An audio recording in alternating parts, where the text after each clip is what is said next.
अस्सलामुअलैकुम। Congratulation team यूसी Ratta Matta, congratulation रैत Taimur, Riyad Khan Bhatti, minister sports and youth affairs.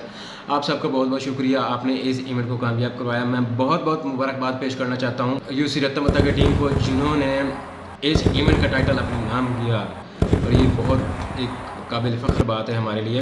आप शाहजबीना स्पोर्ट फेस्टिवल के चैम्पियन बने, बहुत बहुत मुबारक हो आप सबको। मैं मुबारकबाद पेश करना चाहता हूँ तमाम उन टीमों को जिन्होंने इस इवेंट में हिस्सा लिया, और स्पेशली उन टीमों को जो इस इवेंट में कामयाब हुए और चैम्पियन बने। मैं मुबारकबाद पेश करना चाहता हूँ तमाम ज़िला जहां की आवाम को जिन्होंने इस इवेंट को कामयाब करवाया, स्पेशली शाहजीवना की आवाम को। और मैं मुबारकबाद पेश करना चाहता हूँ रैत तैमूर रियाद खान भट्टी साहब को। अगेन मुबारकबाद आपको, आपने ये इवेंट मुनक़िद करवा के अहलियान इलाकों की इज़्ज़त बख्शी, और आप सबका बहुत बहुत शुक्रिया। उम्मीद करता हूँ आइंदा भी ऐसे इवेंट मुनक़िद होते रहेंगे।